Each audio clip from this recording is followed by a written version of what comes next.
నమస్తే అన్న, అందరికీ నమస్కారం. కువైట్ పైన ఈరోజు తెల్లవారుజామున ఇరాన్ దాడులు చేసిన విషయం అందరికీ తెలిసిందే. ఈ దాడులకు సంబంధించి కువైట్ రక్షణ మంత్రిత్వ శాఖ కీలక ప్రకటన చేసింది.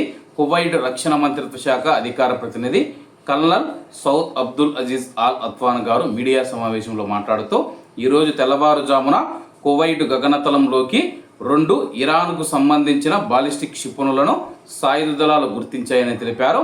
ఆమోదించబడిన కార్యాచరణ విధానాలకు అనుగుణంగా ఆ క్షిపణులను అడ్డుకొని వాటిని నిర్వీర్యం చేసినట్లు ప్రకటించారు.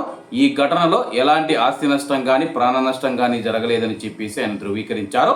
జాతీయ భద్రతను పెంపొందించడానికి, కువైటీ పౌరులు మరియు ప్రవాసుల భద్రతను నిర్ధారించడానికి నిరంతర సంసిద్ధత మరియు సన్నద్ధత చట్టంలో తమ విధులను నిర్వర్తించడంలో తమ సామర్థ్యం మరియు వృత్తి నైపుణ్యం కొనసాగుతుందని చెప్పేసి సాయుధ దళాలు పునరుద్ఘాటించాయి. అలాగే విదేశీ వ్యవహారాల మంత్రిత్వ శాఖ ఒక ప్రకటనను విడుదల చేస్తూ ఈ దాడులు తమ సార్వభౌమాధికారాన్ని బహిరంగంగా ఉల్లంఘించడమే కాక తమ భద్రతా స్థిరత్వం, కువైటీ పౌరులు మరియు ప్రవాసుల క్షేమానికి ప్రత్యక్ష ముప్పుగా, అలాగే అంతర్జాతీయ చట్టం మరియు ఐక్యరాజ్య సమితి చార్టర్ను స్పష్టంగా ఉల్లంఘించడమేనని పేర్కొంది.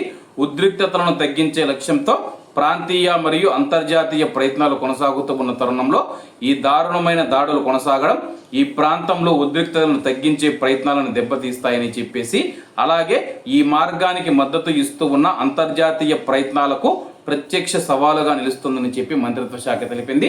ప్రస్తుతం మనం చూసుకుంటే కానీ శాంతి చర్చలు జరుగుతూ ఉన్నాయి, శాంతి ఒప్పందం జరిగింది. కాబట్టి అందరూ బాగుండాలి, అందులో మనం ఉండాలి. అందరికీ నమస్తే అన్న, జై హింద్.